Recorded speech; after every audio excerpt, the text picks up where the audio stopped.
So look, we talked about somewhat complicated stuff, right? Even though I explained that we're going to have attorneys do all this, but I just want you to understand the background on things. There's three ways to create owner financing, seller financing, or carryback. Okay, so let's just call it seller financing. Way number one is going to be a house that already has an underlying loan on it. The bank made the loan to the seller, and now the seller is going to allow us to buy that house, taking over that underlying loan. Not assuming it, taking over the payments. Their name stays on the loan. That's one way.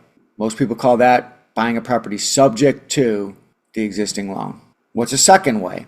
Well, what's the exact opposite of that? I ain't got no mortgage on this house. It's paid off. It's free and clear. It was my mom's house. I inherited it, whatever. The house is free and clear of debt. That's what free and clear means. Ain't no liens on this baby. So let me get my cash. Well, you can get all your cash.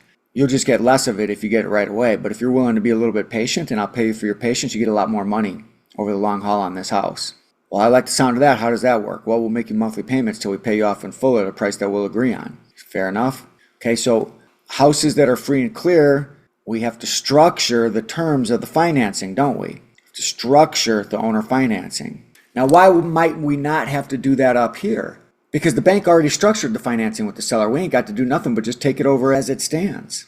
Over here, free and clear, we got to actually structure the terms with the seller.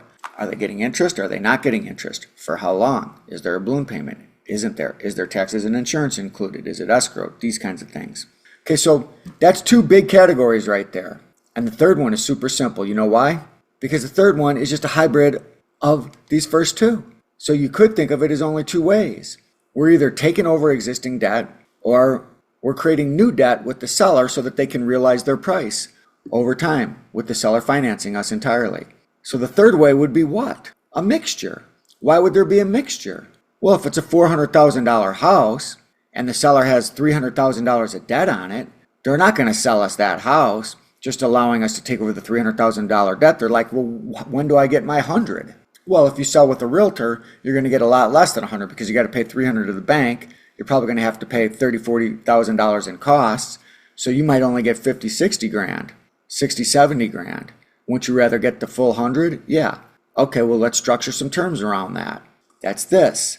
So we'd be taking over the underlying 300 and structuring something around the 100 that the seller has in equity in the house.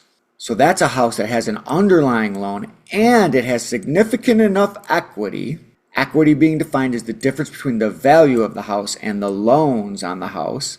Okay, so every dollar of price above the loan balance or whatever other liens there are on there is free and clear, and that's known as equity.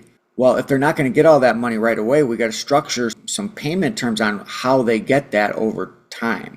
It might be no payment terms and we just pay them the 100,000 5 years from now or 10 years from now. There's lots of ways to do it, right? Infinite ways to do it. But how much simpler versus all this nomenclature that we went through back here is it when you think of it just like this? And you should be explaining it not with all these terms. I just want you to understand all those terms we went through.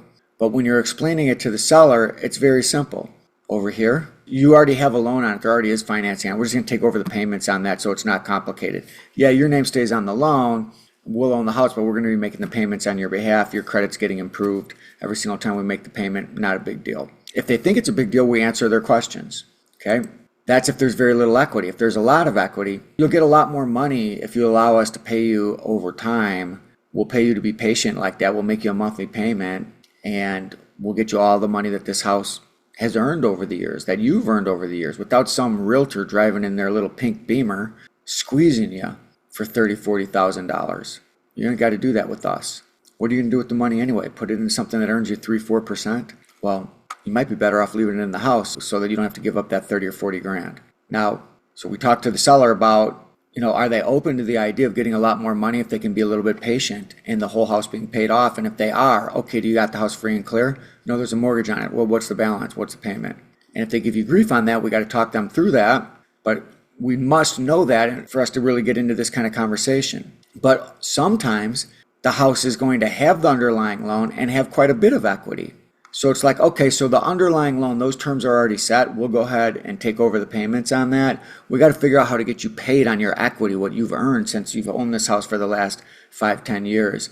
The house has earned quite a bit of equity, so we want to figure out how we're going to get you paid on that. We'll take care of the underlying loan, but we've got to figure out how you get your equity because you're not going to get it all in cash at the close. If you want to get it all in cash at the close, that's fine, but you're just going to get a lot less of it. There's going to be a realtor commission involved. There's going to be inspection concessions. There's going to be fees. They got this thing loaded up big time with professional fees. So because they know everybody wants to get their money right away, but you're getting beat out of a lot of money when you do that. And I'm here to tell you, I'll give you everything that this house has earned, everything that you've earned. The downside is you got to be a little patient. But I mitigate that downside by being willing to pay you for your patience. But it's a trade-off either way. You can get all your money, but it's going to be less of it, or you can get a lot more money, but you got to be patient. I'll help you either way. What do you prefer? And I don't even push it on them. You see how relaxed that is? I'm not even hoping they answer one way or another.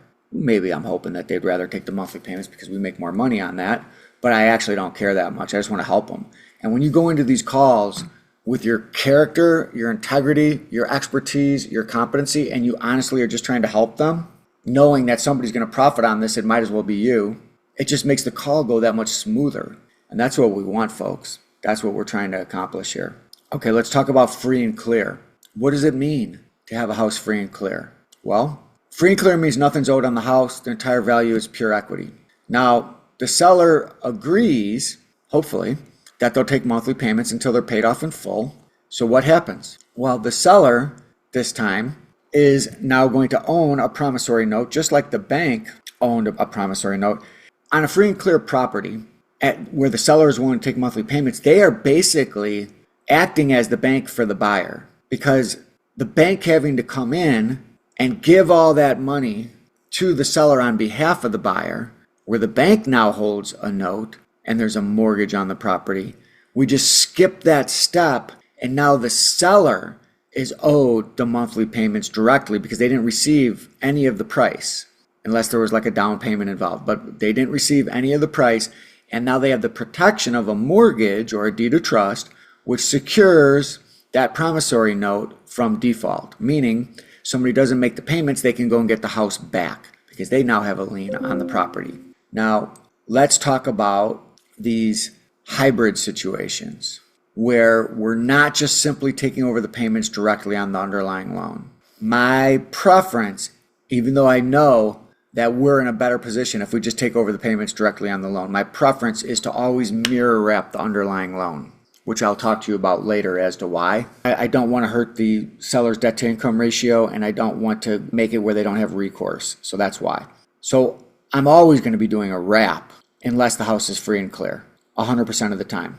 Well, not 100% of the time, because if I'm buying an inherited property where the person who died is on the loan, well, I don't really care about protecting them because they're already dead, not to be crass. Or if somebody's credit is just so horrible and I know they're moving like international or something like that, I'm not going to really care that much to protect their credit for use in America. All right, but we generally are going to be wrapping the underlying loan. And I want you to understand what wrapping means. We're simply just wrapping a new note and a new mortgage around the existing one that is either identical or with different higher terms that allow the underlying loan to be paid off more quickly than the new wraparound loan is being paid off. This is a new loan that's going to be going from your entity to the seller, and effectively it just sits behind the underlying loan in terms of it being recorded on the property, but it ends up consolidating the entire financing structure. I want to show you an example of this actually. Let's say we have a property that's worth $400,000 and the seller's underlying loan is $300,000. The seller wants their $400,000. They want to know that it's sold. They want to know that they're getting $400,000. They won't take a penny less. They realize that if they go try to realize that $400,000 in the market, $300,000 goes to the bank, and they're going to pay commissions, inspection, concessions, fees. It's going to take time. We got to wait on bank committees. They got to go through all kinds of hassle, people traipsing through their house just to get that $100,000 of equity. And then it's going to be dialed back to where they're only getting like 350, 360s, 370. We'll give you the full 400, but you got to be patient in getting it. So the $400,000 loan from the seller to us is simply going to wrap around the underlying $300,000 loan that they still have with the bank because it's not getting paid off. Now that's one way of doing it, which I'm going to continue on, but I also want to say we could just mirror wrap this and then make it the exact same terms that are left on this, and then just do a loan for $100,000. So the wrap would just be here, and then we give them what would actually be a third mortgage, because the bank's mortgage is first, the wrap would be second, and then a new loan from the seller to us for 100 would be the third. But in this example, I'm saying we're just going to wrap the whole thing around the existing. So we make a payment on the 400,000 that's going to be enough to cover the 300,000 that the seller owes the bank, plus whatever the seller requires monthly. On top of that, if anything, sometimes they don't, and that becomes our monthly payment, and we write it all up into an agreement. So what ends up happening is when we pay off the 400,000 to that seller, well, the 300 is paid out of those proceeds. So let's say we sell it to 450 on a lease with an option to somebody, and that buyer gives us 25 grand down. They owe us 425. They get the bank loan 6-7 months later, a year and a half later, whenever. Well, that 425 comes in. We pay 400 to the seller. We get our 25. But out of that 400, the underlying 300 is paid off to the bank. Okay, so these two loans, they're not additive unless you do it that way. It would be added if you wrap 300 and create a new loan for 100. But a wraparound doesn't mean you got to add like 400 to 300. The reason I'm telling you this is I'm preparing you for the mistakes that people make on their contracts sometimes. Okay, but the two loans are not additive. The larger $400,000 loan is inclusive. It envelops, it wraps around the underlying financing. It's wrapped in. Okay. All right. Now, one thing you might want to just check out is you may want to just do a Google search and find out if your state is a mortgage state or a deed of trust state, just to kind of get you in the mode of doing that, because I use the term mortgage most of the time, but there's a lot of states who are deed of trust states as well. All right. The wrap envelops the lesser loan on the property, or even the, whatever the balance is. The wrap can't be less than the underlying loan, right? Otherwise you get a problem. So let's say we buy a house where we're taking over a $300,000 first mortgage and a second mortgage of $50,000 for a total sale of $350,000. Now we go and sell that house for $375,000. Well, we pick up a $25,000 down payment, and then we finance $350,000 for our buyer using a wraparound mortgage, also known as an all-inclusive trust deed. That's why I said look up wraparound mortgage and all-inclusive trust deed. Same thing, depending on your state, right? Mortgage state, wraparound mortgage, deed of trust state, all-inclusive trust deed. Okay, which is also $350,000, right? We got $350,000 going out to the seller. We got $350,000 that's owed to us from our buyer, and we've already put $25,000 in our pocket. Now, if our payment to that seller is $2,000 a month on that $350,000, well, what if our total payment coming in from our buyer is $3,000 a month? So we're making $1,000 a month on this spread every month. So $1,000 a month we're making, plus we made 25 grand up front. Now here's the thing. On the $350,000 that I have from the seller, depending on how it's structured, I'm also building up equity because I'm paying down the underlying loans, the $300,000 and $350,000. The loan from the seller, which includes the bank loan, is getting paid down. Now, I might not have given the buyer that deal. I might have said a $3,000 a month interest only on their $350,000. So the loan that I have with the seller is actually paying down. The loan that I gave to my buyer is not paying down. So over time, as we let things marinate, I owe the seller less, but my buyer owes me more. That creates our back end payday. You follow me? We owe $350,000 to the seller, and the buyer owes us $350,000. So how do you make money on that? Well, exactly the way I described. We owe $350,000, the buyer owes $350,000.